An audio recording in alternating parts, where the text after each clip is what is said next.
it would be really nice if you doctors could rename yourselves so we would know who is there in the meeting.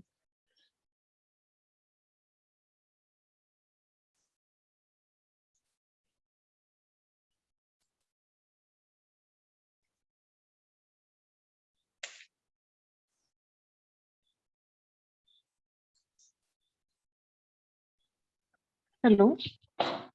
Yes. Yeah, it's Dr. Swati Thakur. Yes, doctor.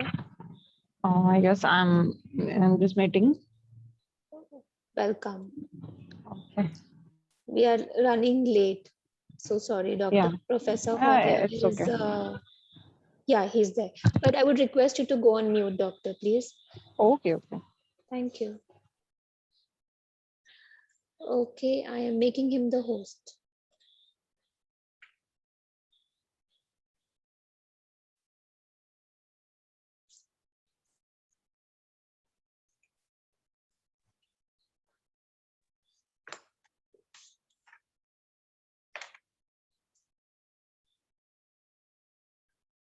We see you, but we don't hear you.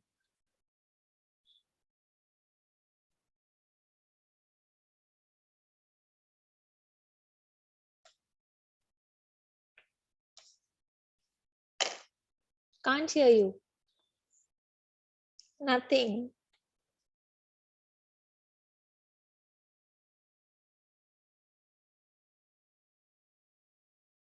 Can't hear you. You're on, no, can't hear you.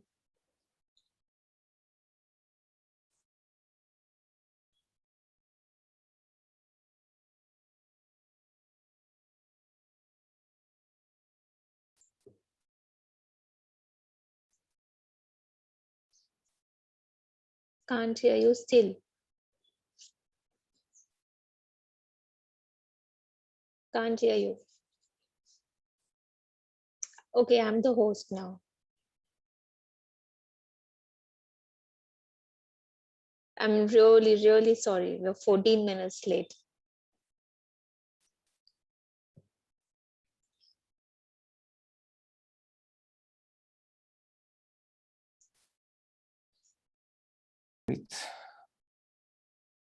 So should I make you the host? Just a second. Yes, I think it's perfect. Yes, it's perfect. Yes. So it's almost Yes. 9:45 p.m. in India. So Okay. we are going to have this lecture for how many minutes? I don't know. I can start and then you can tell me when to stop. Okay. So maybe depends. Yes, how interesting it is. Of course, or maybe I have many cases. I can stop at one point and maybe continue for another time because it will get a little bit too late, right? Yes. So maybe we can have the lecture for 50 minutes. And okay, question 50 and minutes answers. then. Yes. And then we'll finish. We can continue for the next yes time. Okay. Yes. Sorry for the delay. It was a very unusual thing. Usually it works. Everything I need. My laptops. Can you make me a host, please? Yes, I will.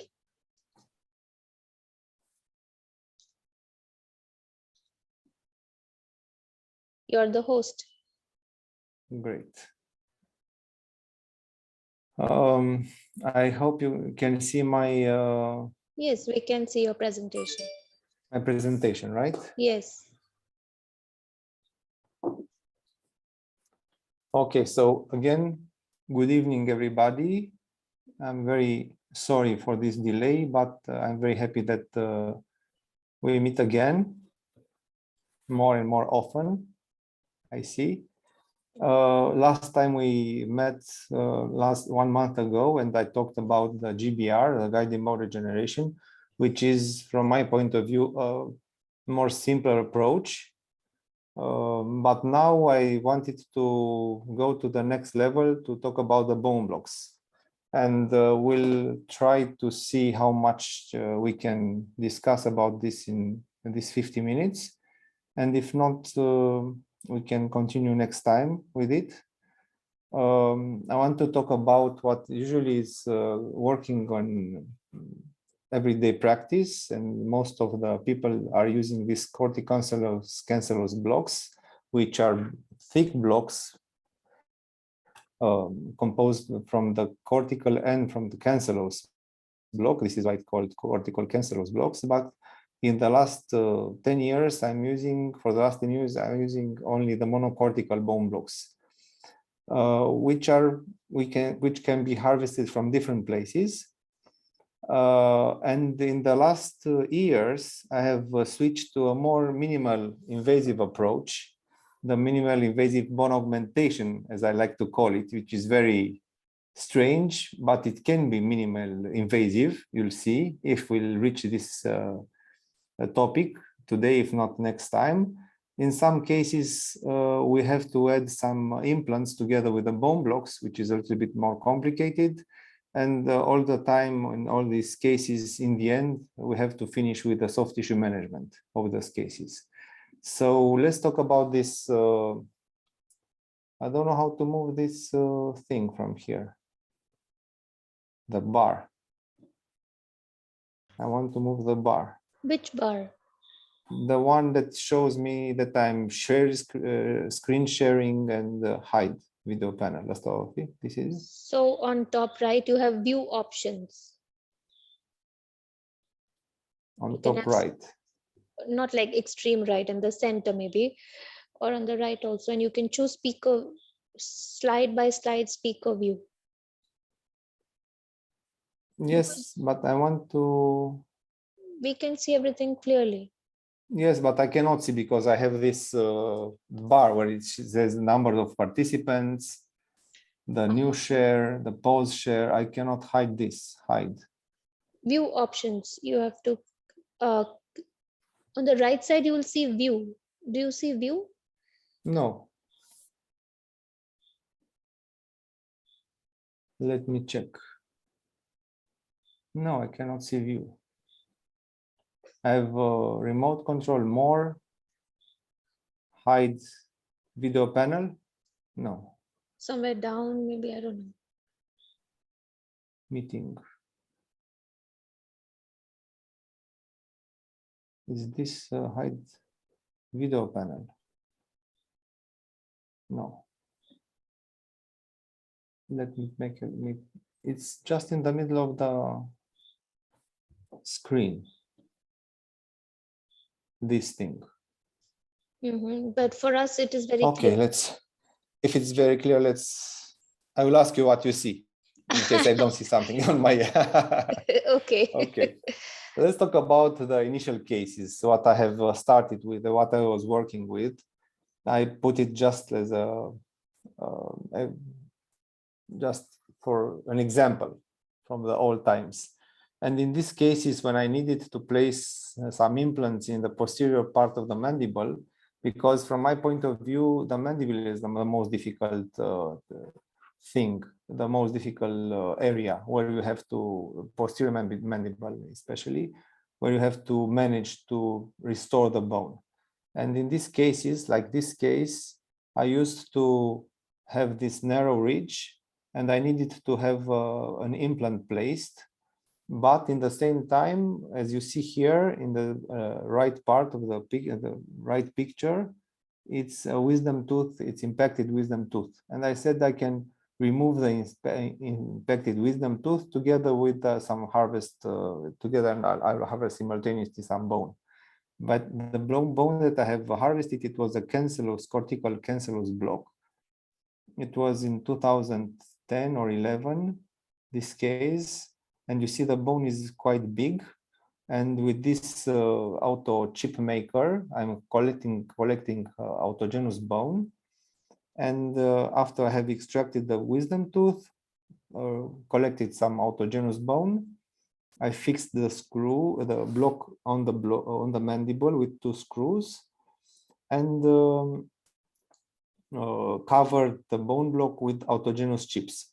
What I used then, and I'm not using now anymore because I knew that it doesn't need any membrane, but I was afraid not to use it, and it took a while. I used this pericardium membrane to cover the bone. You see, I even used 2 pericardium membranes, which is raising the costs, and in the same time, it's blocking the integration of the bone. And you can see after I was waiting in that time for 3 months, but now I reduced in the last years to 3 months for autogenous bone block. And I have one case, now it's 1 year old, or almost 1 year old, one case where I made a vertical bone block, and I let it for 1.5 months, and then I placed the implant and I left it for 1 month. And now after 2 months, 3 months maximum, I have the bone block and the implant integrated. And I shortened the time very much. But back then I was waiting for 6 months. I was afraid to enter earlier. You can see here on the CT that now it's very wide, the block is very wide, and the new bone is starting to form here between the bone and the mandible and below the bone block. The incision, after the incision and reflecting of the flap, you can see the bone block is integrated. I have a very wide ridge, but in the same time, I can see that a part of the bone block is resorbing. So this was the very important thing for me, my biggest fear, that my bone blocks will resorb in time. So even though I will have a great success for the moment, the survival, overall survival of the bone blocks, it will not be very okay. I was all the time afraid of this. And for this, I was doing something different. I placed the implant, you see the implant placed. I have perforated again the bone, the mandible and the new bone, because over this I was placing, in that time I was placing the bovine bone, the xenograft. The xenograft has to cover the bone block, and the xenograft has to be covered by another pericardium membrane. That means that you have a big bone block that will not be used for a long time, and some of my bone blocks were resorbing in that time. And because of this, I was covering them with this xenograft. But it means that I have to use a lot of foreign bodies, like the xenograft, like the membranes, and I have also the osteosynthesis screws that I have used for the bone block. And in the same time, with a lot of costs, and for the autogenous bone block, I have to, for the xenograft, I have to wait at least 4 to 6 months in order to integrate it. And I had waited for a long time, for another 4 months, for the implant to integrate and for the bovine bone to integrate also. And after another 4 months after the implant was placed, I've restored the implant. But switching to the next technique that I've learned around 2013, 2012 or 13 from Fuad Curie, and I know everybody knows who is Professor Curie, and his technique, which is, even if I just read it in the book, if I'm not going in his office, I will not understand exactly what his philosophy and how he works.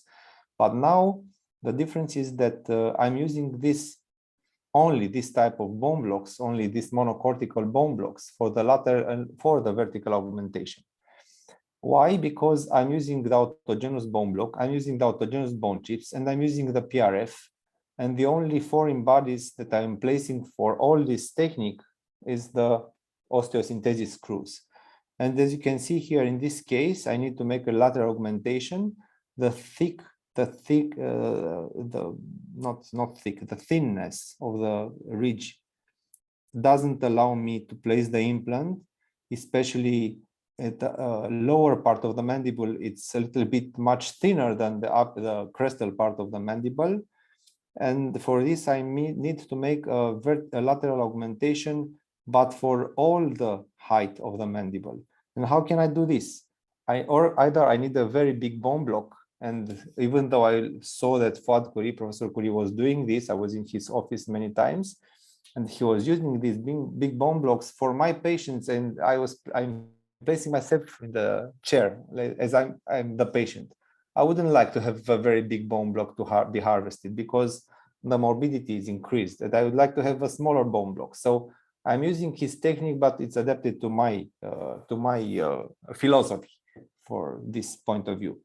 So I said, let's try to make this thin crest to raise the thickness, to increase the thickness at the crestal part, and in the same time I can place in the second stage I can place the implants, and for the apical part of the implants I will add some more bone then, because if I'm doing a smaller amount, a smaller augmentation at the crest level, I will have less chances for an infection, because the area which I'm trying to graft, it will help me if it's not a very big area, a large area. So I have separated this bone grafting in two. In the same time, this is what I told you. I don't see the, I see that it's an article published by me and my colleagues, but I don't see the title. I don't know what's the title of this. Comparison of two techniques. Okay, thank you. Okay, For lateral ridge augmentation in mandible with Ramus block graft. Okay, so this in this article, what we did, we had two types of grafting. The ones when I'm using the bone block and the autogenous mixed with xenograft, and another cases when I'm doing only the autogenous, no xenograft, nothing. And in the second stage, like this case, in the second stage, while placing the implants, I'm adding the xenograft.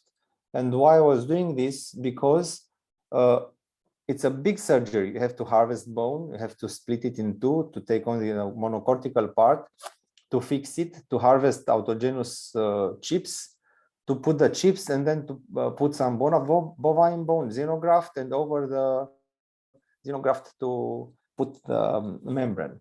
And that means that if something happens, and it happens, and if you'll do it, you'll have the failures also. You can have a dehiscence, you can have an infection. And in these cases, you have to remove everything most of the times, because you're putting the xenograft between the bone block and the mandible. And in the cases, in most of the cases, there were some exceptions, but very small. In the cases when I was using only autogenous and nothing else, with only autogenous, when I have an infection, if I'm intervening is the correct word, intervening, if I'm like the police is very immediately intervention. I'm doing an immediately intervention when I see that something is wrong and it's getting infected, and I open and I clear everything, but do not remove the bone or the bone chips. I can save the bone block. And this is what we have discovered and studied in this article, in this study, that most of the infections which have xenograft involved have to remove everything. And this in the cases when you are using only autogenous, you have very high chances not to lose the bone or the block and the block. So this is what I'm doing here. This is the crest. This is the initial crest. You see, it's a little bit thicker in the anterior, but thinner in the posterior. But in the apical part is much thinner than the crest. So I'm harvesting the bone block, but you see, it's not a big bone block. It's a bone block which I can split it in 2 or even 3 parts. You see, I'm splitting it with a very thin disc, diamond disc, and I cut it in such manner that I have a J now, like a J block. It's a form of a J, letter J. So it means that we'll keep the bone in this area, without losing it to the apical part. The other part of the bone block, it's in the back. Now between the bone block and, because you see the bone blocks are fixed a distance from the mandible, I'm putting the autogenous chips that I have harvested from the patient, and I have a small part of the bone block that I'm placing it back like a cover on the crest here. So I have only 5 screws. I'm doing the suture with only with 6.0 polypropylene sutures, and usually most all the now I'm changed. I have changed them from that time. No, I didn't. No, this is okay. This is correct. I'm using the horizontal mattress in the cases when I'm not sure that it's very correct tight. I'm using this upper part, the X sutures. This is an X suture, X suture, X suture, and in the base of the flap is the not very base. It's 3-4 millimeters from the crest. The horizontal matrices, but these are only 6.0 polypropylene sutures. And you can see that I have the bone blocks, the X-ray. I'm opening after 3 months. You can see it started to integrate, is not final. It's quite soft, the bone is soft, but now I can maintain, because I'm maintaining the screws here, I can insert the implants and add now some more if I want xenograft, and now I have added xenograft in this area and also in the apical part of the implants. And now because I'm adding some xenograft, I have to add some pericardium membrane. And after this, two pericardium membranes. After this grafting with xenograft in the second part, I'm waiting for another 3 months. And before uncovering the implants, I see in this picture on the left side that I need to have some soft tissue management, soft tissue augmentation. I have to make the Kazanjian technique in order to move the soft tissue, transform the mobile mucosa in attached mucosa in this area. And for the mandible, I'm using all the time the Kazanjian. You see, I'm raising the epithelial flap. I'm moving all the connective tissue in the fiber muscles. And I'm leaving only the periosteum on the bone. And after I having the periosteum perfectly attached on the bone, even here where is the mental nerve, I don't care. I have to take good care, but I can go behind it, mesial and distal from the mental nerve, not to cut it. I'm doing another incision in the periosteum, and now I'm making a periostal flap. And this is the periostal flap, which allows me to control how the implants are. I can remove the cover screws. I can remove the osteosynthesis screws, and in case something is wrong, but here nothing is wrong, it works, it looks very nice. In case something is missing and I need to add some more bone, now is the time when I can add some more bone. But now you see all the three implants are integrated, and from the thin, which was very, very thin, the crest, the initial crest, which was very thin, now I have a very wide crest.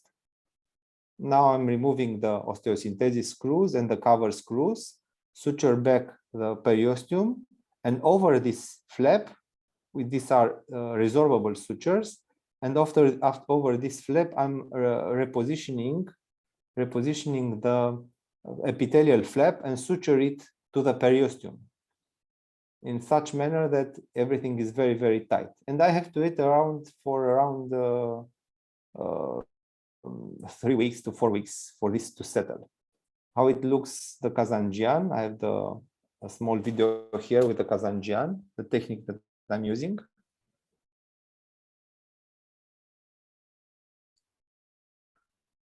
This is another case because I didn't film that case. The incision should be very, very superficial in order to avoid cutting the mental nerve and in order to obtain a very good epithelial flap. Thin.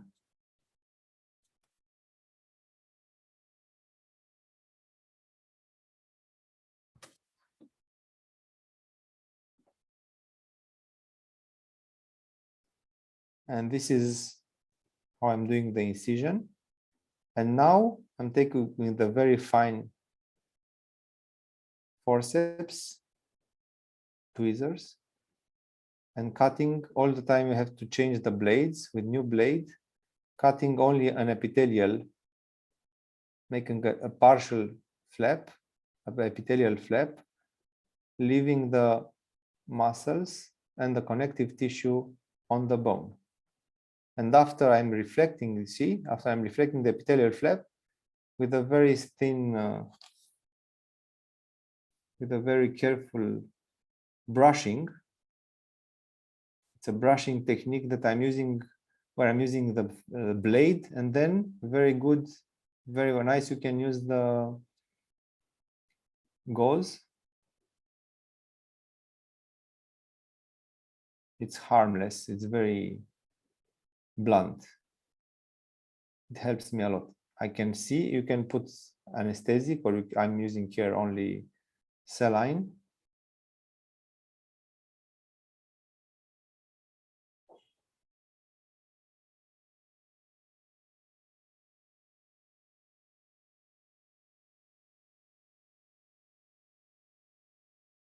And after I see that the periosteum is clean, I have no fibers, muscular fibers or connective tissue, I can suture the epithelial flap on the periosteum directly. In this technique, which I'm using mostly in the mandible, you can obtain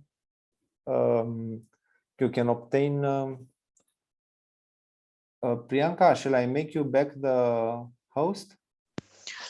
It's not required. Okay. Thank you. Yeah. Now I'm obtaining only attached gingiva, not keratinized gingiva. For this is different, but for the mandible, for me, this is the best technique that I can use. Is the best for the patient. It's a little bit painful because you have to leave it the buccal part of the soft tissue, you have to leave it exposed, but it will heal by secondary intention, secondary healing. And you need about 3 weeks for this. Okay, so let's go back to our case. I have waited for 3 weeks, and after 3 weeks, I have made, or 4 weeks, I have made the uncovering of the implants. And for the uncovering of the implants, I'm using this technique, which was described by Patrick Palacci. It's called Palacci finger flap. And I can use this. I have to mute some of the, I don't know how to mute. Her name is Smruti, SMRU. You can search her. Okay. Or you have an option of muting all at once. Okay. It's below their name. Yeah. Okay. Thank you. And I have this here now. What is Palacci doing? What he has done? Let me go back. He's doing this incision much more in the palatal part, you see here, and reflecting the buccal flap. And from the buccal flap, he's making two small, in this case, two small finger flaps. I make it here. He's making two small finger flaps, which is suturing them for a very good papilla regeneration. But for me, it's very important, much more important, not only that I'll have a very good papilla, but because I'm covering this bone, exposed bone that I have just built, I will prevent some resorption, because I had some cases where I've left everything open like this, in this, as you see in this picture, and I have a very big resorption around the implants. And then all those cases which I have left them open, I had some resorption. So this is why I'm using the Palacci. And you take this, after you make an incision like an S, like a letter S, you flip and you move the flap from here and suture it to the palatal. But I'm doing differently. I'm using and I'm cutting the flaps from the palatal, because I want to maintain the buccal flap completely as you see it here, in order to have more flap and more thickness and much more aesthetics. And so I'm using the palatal part, and look how it looks. This is in the maxilla, another case. Look how it looks, the Palachi, after 7 to 10 days. From here, and you have no bone exposed to here. So this is how Palachi looks. Sorry. How I'm doing it, cutting it from the palatal aspect.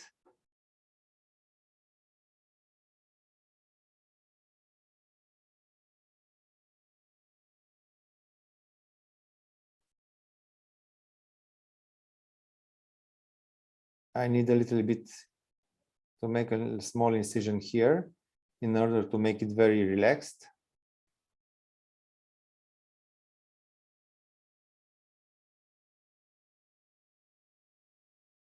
And of course, I'm doing the same horizontal matrix suture in order to apply the bleeding part of the finger flap to the bleeding part of the buccal flap. See? It's perfectly attached, the bleeding part to the bleeding part. Okay, so this is the Palachi, and this is the result that I have with after the Palachi, using the provisional restoration here, and after Kazanjian. This is how I have the width of the crest. You can see here the width of the crest. It's a very thick soft tissue and very touched and very stable soft tissue. This is how it looks. I have the papilla that I have regenerated here and here, and I have the soft tissue, which is attached. It's not keratinized gingiva, but it's attached gingiva, and it's perfect for this patient and for my result. So initial and all the time, most of the times I have a control. I'm doing a CT to control if everything is okay, and also to show for the cases and for the classes and for the courses and for the congresses, because I think this is the best way that somebody can show that the result is correct and is not trying to hide something. And this is the initial crest, and this is the final crest.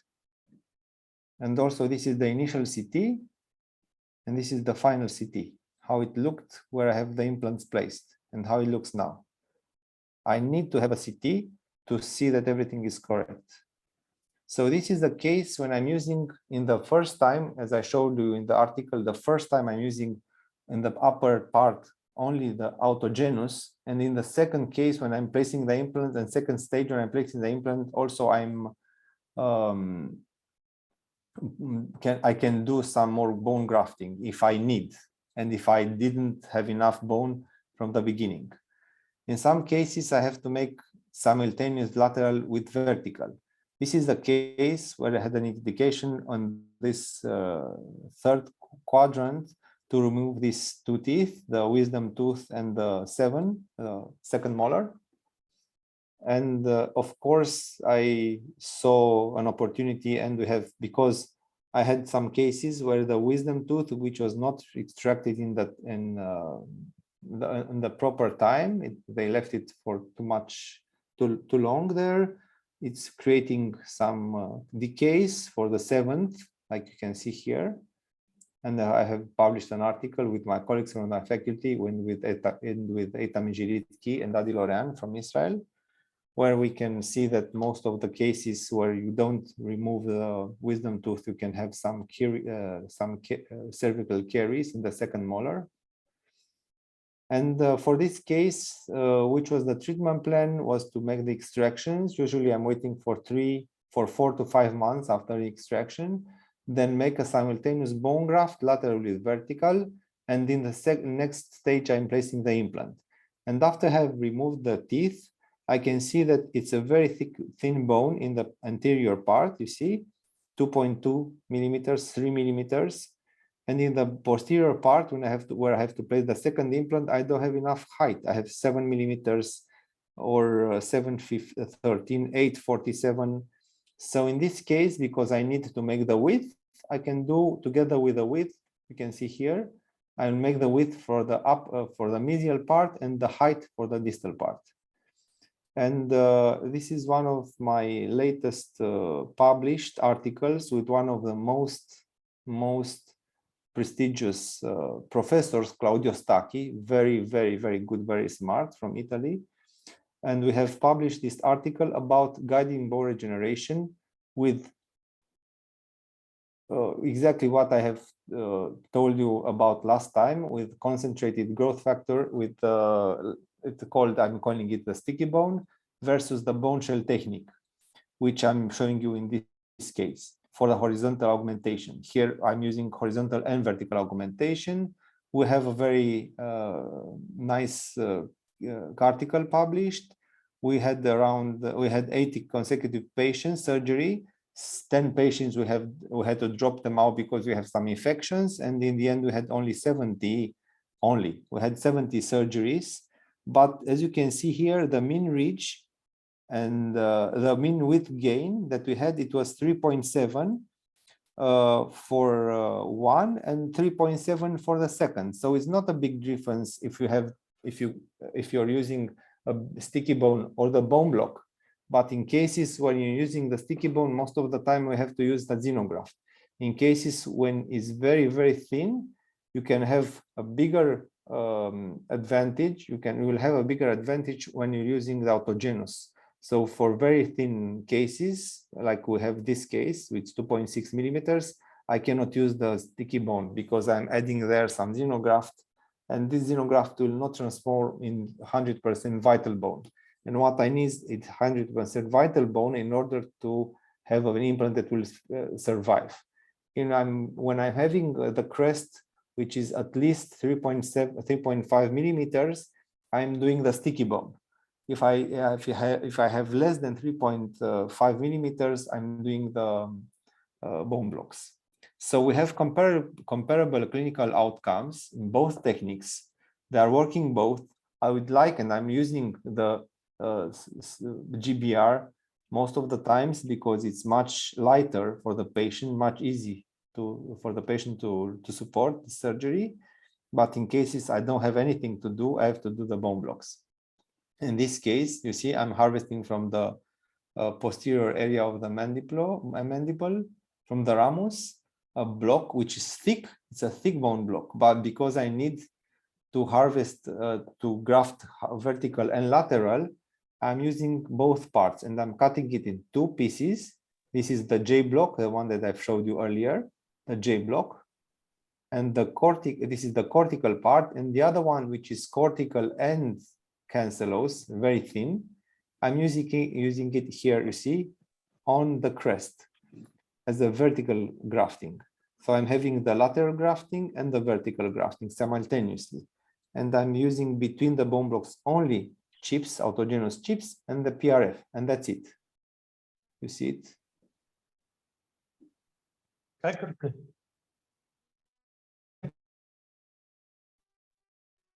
Right.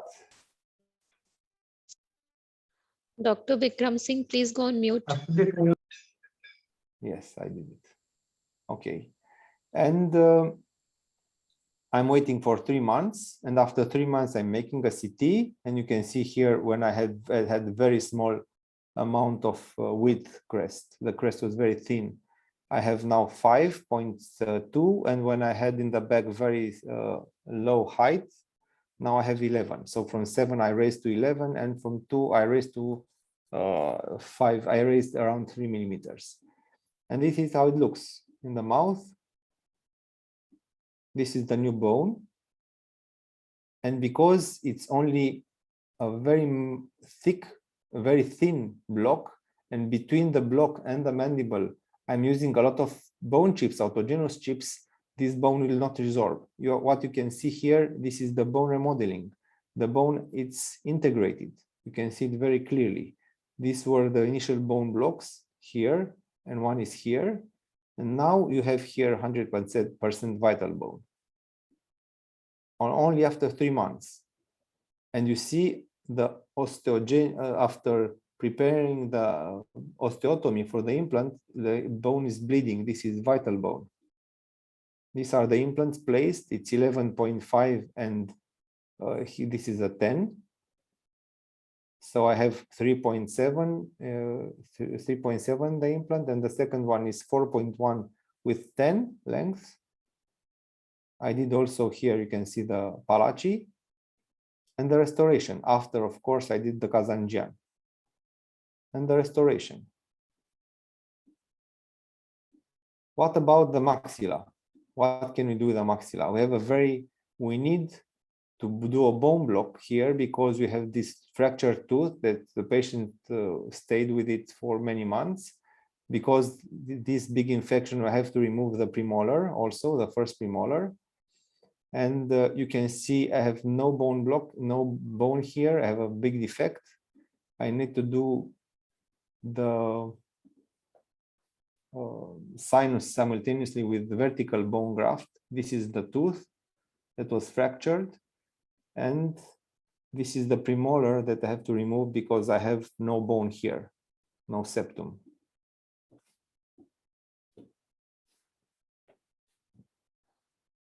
I have to remove. I'm taking the pictures especially to show the patient what I'm doing. I have extracted the teeth and waited for 4 to 5 months. I'm waiting. You see how it looks? It's healed. Now I have opened. I need to do the bone block, the sinus. But when I'm doing the sinus, I'm using most of the times, all the times, not all the times when I need to do a bone graft, I'm using the lateral wall of the sinus, which can be very thick. This is the defect, the vertical defect, you see it, with the one that I have to recover. And this is the bone block that I'm using from the sinus wall, the lateral sinus wall. This is the area where I'm doing the bone block. This is the area where I'm doing the sinus. So I'm cutting with the piezo. It's a quite thick bone block. I'm taking the bone block, cut it in 2 pieces to restore the vertical defect. And first I'm doing the sinus augmentation. I'm raising the membrane, sealing the membrane with some PRFs because I have many PRFs and I'm sealing all the time the membranes, the sinus membrane with the PRF. And the bone block that was cut in 2 pieces, with these 2 pieces that I'm using this sandwich technique like Professor Fuad Curie is using. One bone block is on the palatal part and one bone block on the buccal aspect of the ridge. And between them, I'm using only autogenous.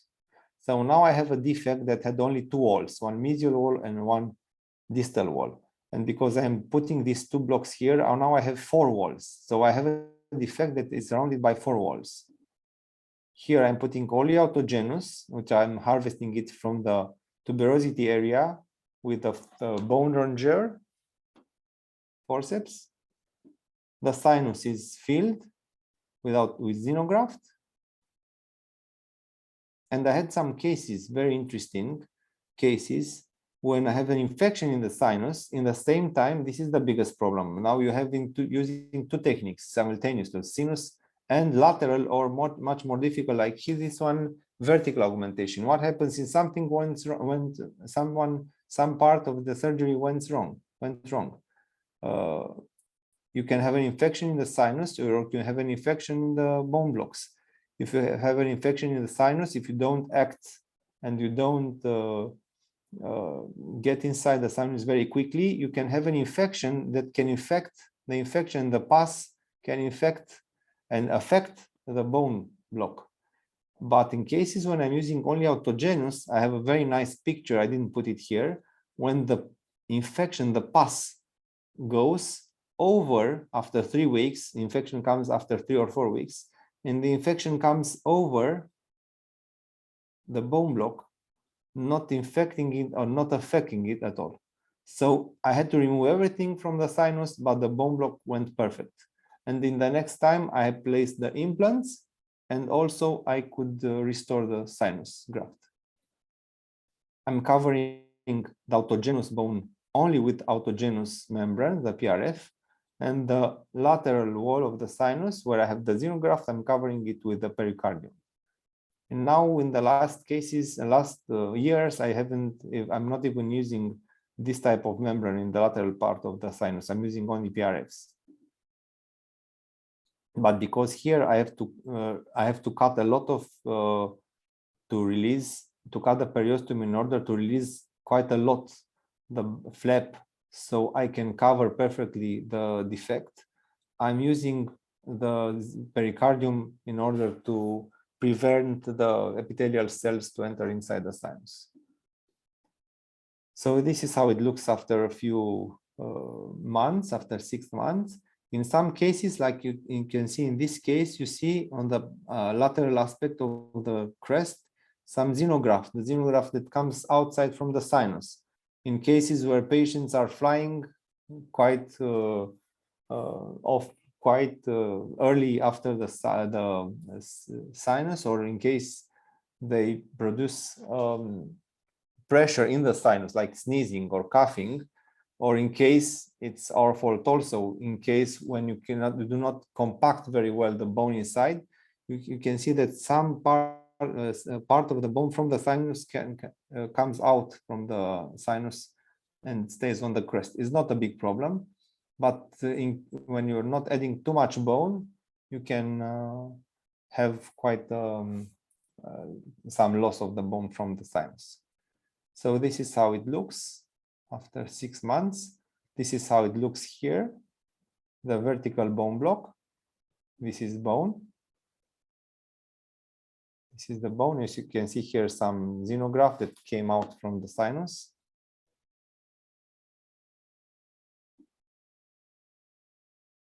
But I could place the implants here now. Now I have a little defect here, which I can restore. You see here in the first implant. I'm placing the implants. I'm adding some bone chips from here because now I have a lot of bone all over the implants. I'm placing some denting screws here and some autogenous chips here. And this is how these 3 implants look. And now you see I have no soft tissue, attached soft tissue here. And I want to move this keratinized gingiva from here from the palatal wall, palatal part to the buccal part. And this is called the apically reposition flap. You take this epithelial flap, a partial thickness flap, take it out, remove the muscles, the fibers, and also the connective tissue. Then remove you see another incision in the periosteum. So until I'm reaching the bone and the implants. The implants are covered by bone. I have to remove some bone from above the cover screw in order to reach the implants. And then I placed some, what do you call this? Healing abutments. And all the bone that is here between the implants, I have to cover it with a periosteum. You see here is the periosteum, and suture the periosteum here with the resorbable sutures. And after this, I'm placing the epithelial flap on the periosteum, and I suture it to the periosteum here and here around the implants. So this area will remain exposed and will granulate by secondary healing. And this is how it looks after 1 month. So from here, you get to here. Now I have keratinized tissue here. I have attached tissue here. So I'll have no problem from this point of view. This is how it looks. And this is how it looks with the temporary restoration. I have a small movie. Do you have time, Priya? This is the movie. Yes, We this have is the movie. 16 minutes. 16 minutes more? 16, yes. Okay, perfect. So this is the movie with this case, exactly this case, when I'm cutting.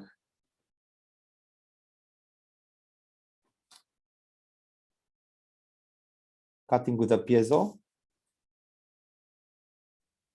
This is the bony window. I have to remove it very carefully from the sinus. I want to show you something very interesting in the movie, which you cannot see in the pictures. Look at the membrane very carefully.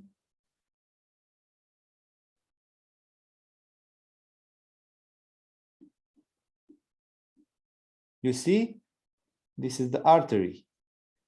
This is the anastomosis. It is described by Solar in the article in 2000 or 2001. The artery, the anastomosis between the infraorbital and posterior arterial artery. You know about this, right? You can have it on the membrane or inside the bone. This is on the membrane. Fortunately, it didn't have any bleeding.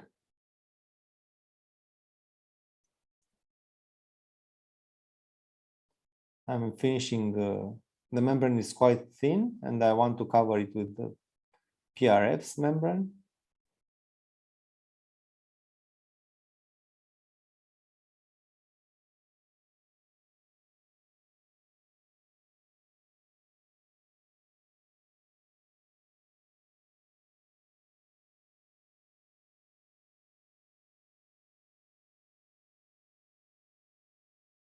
And after before I'm starting to fill the sign with a xenograft, I have to fix the bone blocks.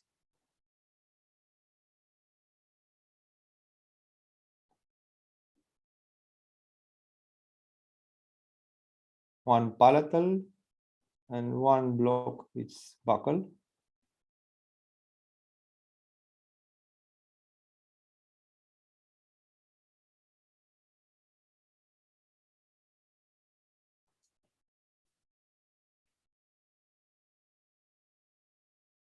Here I have the autogenous, and now I'm starting to place the xenograft here.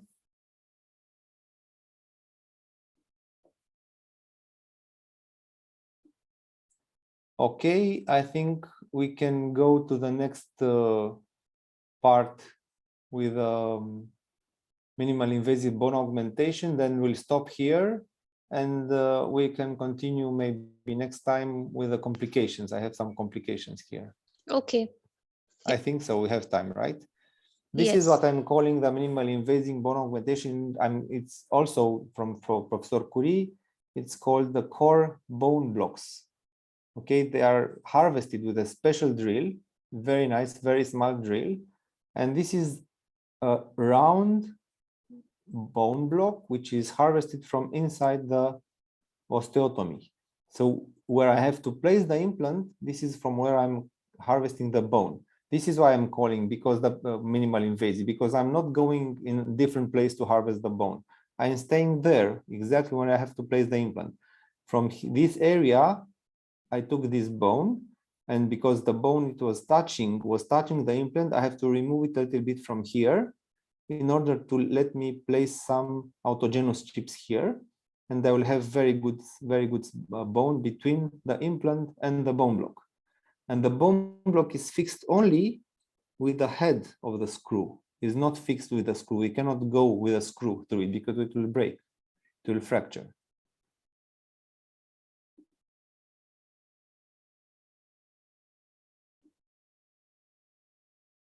It has this area, you can see, this area is white, this area is red. This area white is the cortical part of the crest. The red area is the cancellous part of the crest. So it is a very good bone, what you harvest from here. Let's say I have to harvest the bone from here, and I have to place an implant here and one here. Exactly is these are the places where I can harvest the bone. This is an area where I had to make a bone block, and I did a bone block here. You see, it has integrated. I skipped this area, this part. Now I have a bone block. Now I have quite large, 6.2 millimeter width of the crest. And now I have to place the implants. And while placing the implants, I'm harvesting the bone from here, from here, and from here. And in some places, I have to add some more bone. I'm adding here bone and here bone and here, this area, 3 bone blocks. And in one case, in this area, I have placed only 3 screws because this screws is fixing this block and also in the same time this block. I'm covering it everything with autogenous bone harvested also from the alveolus, from the osteotomies. These are the implants placed, and this is how it was initially, and this is how it looks after 3 months. You have a lot of bone from these small things, which I love. They are very nice. Now I have to remove some bone from above the implants. Healing abutments, Palachi, and the final restoration. Another case, I have to place an implant here and an implant here, but the defect here is quite big and there is not enough one bone block here. So what I'm doing, because the other part, this part is wide, I'm harvesting from here and put it here. And one bone block is from this area and one bone block from this area. You see, this is a very, very big defect here. It has a big resorption on the buccal part. These are the bone blocks. This is the autogenous bone harvested from the osteotomies with the drills. I'm placing the bone blocks. I'm placing the implant. This is another advantage. You can place the implant simultaneously with these bone blocks. You see, 2 blocks. They have to be quite large, quite long, because if they are shorter, you cannot place the implant anymore because the screws will be in the osteotomy. So you need to have them at least 8 to 10 millimeters long. I've placed the implant, I've placed the bone chips from the osteotomy, you see, all over it, then PRF membranes, and that's it, only PRF. And in 3 months, I have this.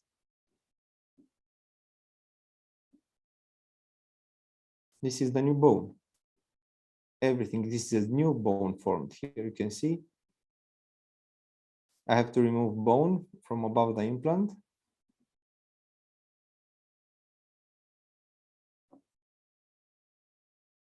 Here it was the second block, and here it was the first block.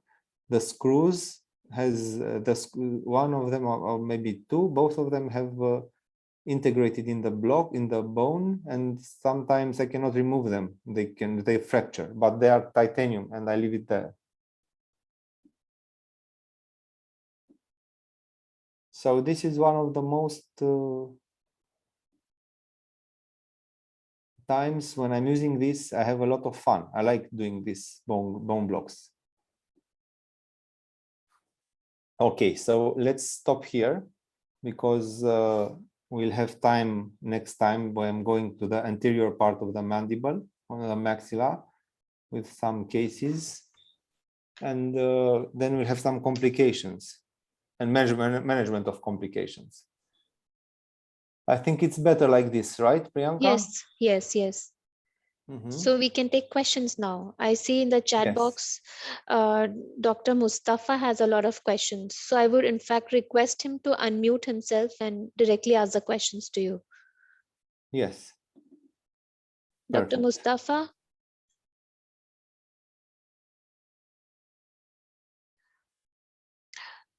I'm not sure if he's here. He's saying not able to unmute himself. He's not able to unmute himself. Can you make me the host again? I will do it for us. Hello. Yes, doctor, go ahead. Hi. Thank you so much for the presentation. A really great presentation. Thank you for your time. Thank you very much also. See you. Can you on your video, please? The video is not working for some reason. I don't know. I'm not able. No problem. Yeah. So I just wanted to ask you, during the Palachi technique, initially you were showing the technique. You had removed the healing abutment. Any reason for the same, or? No, usually I'm not removing them, but in that area was quite too much in the back, and it was difficult for me to suture it.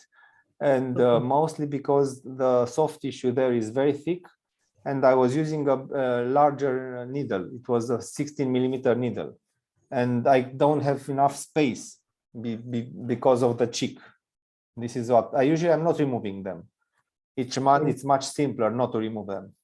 But that I also wanted to show better in the camera to see how the flap looks and how it's sutured.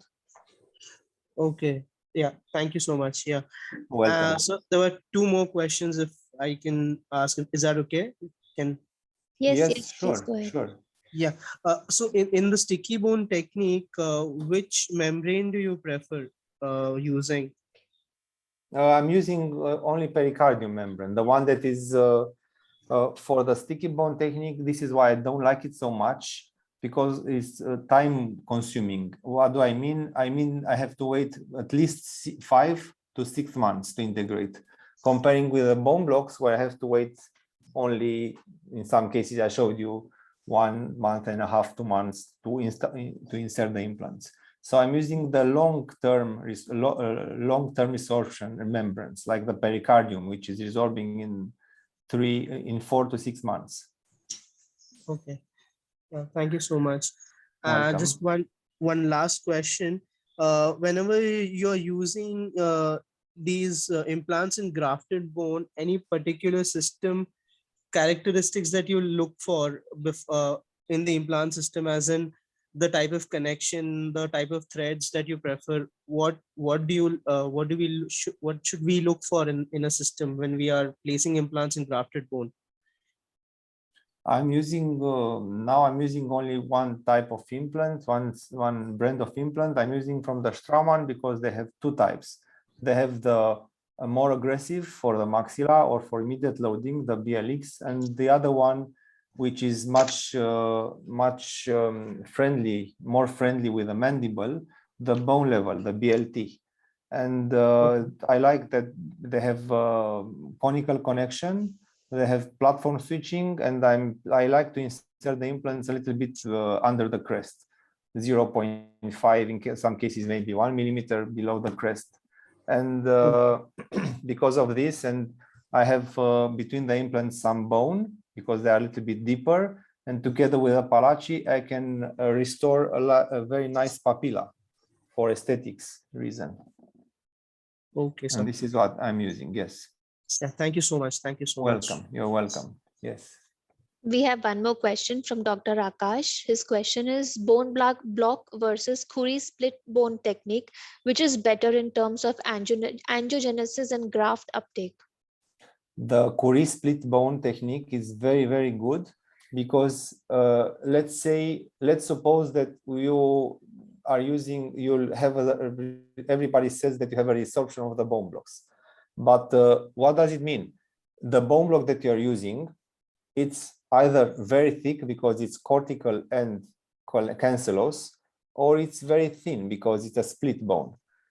And in case you're losing the bone, you can lose 1 millimeter of bone when you're using this Khuri split bone technique, because the grafts, the chips that you're inserting between the block and the mandible or the maxilla, they will be there forever because they have a lot of space, you have a lot of blood, and they allows the bone to form, allows the blood to come inside. You have very good angiogenesis there, and you'll have very good vital bone. This will not resorb. What will resorb, it might resorb, is the cortical block, which is very thin. It's 1 millimeter. When you're using the cancellous and cortical cancellous blocks, the one that I showed you in the first case, which is very thick, you can lose all the cortical bone. And in some cases, this is much thicker than the actual bone. And I had some cases when in the end, the implant was exposed and I have some threads exposed, and it was much difficult for me to restore it. Thank you. So it's better to have the split technique. Any other questions?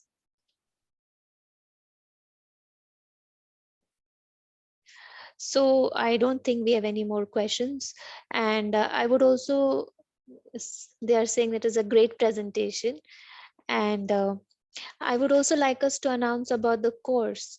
that we are going to have in September. So I would like to tell everybody, I have been requesting Professor to conduct a course for us Indians on blocks and soft tissue grafting and everything. And because I kept insisting and requesting, he has agreed to conduct a course for us Indians. And we are a group of doctors who are going to Romania in the month of September, on 26th and 27th of September. And whoever is interested, you can get in touch with me, you can message me, I can send you the details for the same. Anything you Yes, would like to add, Professor? Yes, this is what I want to do it. This is how it was a course that I have attended 12 years ago or 14 years ago. It was with Professor Salama, Maurice Salama, and I was very, very happy at the end of the course that we had no theory. So all the courses have a lot of theory. And what we did there, it was exactly what I have proposed to Priyanka, 2 days only with practical aspect. So we did 1 day from morning to evening, only bone blocks and bone grafting techniques, everything about the blocks, the bone, the hard tissue. And the second day was only about soft tissue. And it was very nice because, of course, you had to ask some questions about the theory. And the theory was between the techniques, and he was showing us and telling us his tips and tricks, the theoretical part. But we didn't waste any time with only theory, because most of the courses have theory. And most of doctors from India, because I've met many of you until now, many times, you need a lot of theory. You know a lot of theory. Quite too much. So you need, I think what you need more is the practical part. And what I love is only these autogenous blocks will also you need, and you like it, I think, better than use the xenograft. We have to use some xenograft in some cases, and I would like to do this in the workshops. But I think what is more important to do the practical part. And what I'm doing in the same week, but at the end of the week, I'm doing, this might be the next level of the course, I'm doing the same techniques, much more difficult techniques than the one we are doing on the course, on the cadavers. So this might be in the future, maybe a very good thing to do it when you want to evolve. Yes, I'm sure. Yes. And for the course now, we will be doing it on pig jaws, right? And we will be On doing pig jaws and some yes, on pig jaws and pig maxillas, and some cases on the plaster model. The ones I have some plaster models with soft tissue, which is very good, especially for some types of soft tissue grafting. and we will be covering Kazanjian technique and Palachi finger Yes. flap and bone blocks and sticky bone.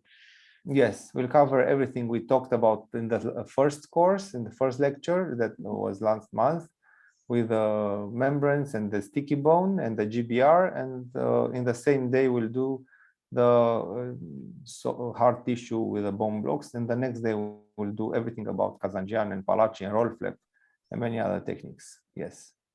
That would be great. Thank you so much. Yes. Thank you so much, You're Professor, welcome. for such an amazing lecture. It was really informative, and I'm sure Thank you very much for inviting me here. It's our pleasure. Thank you very much. See you next time. Yes, see you. Thank you, Okay. everybody. See you. Yes. Thank you also. Yes. Thank you very much. Bye-bye. Good Bye. night, everyone. Bye. Bye. Good night. Bye.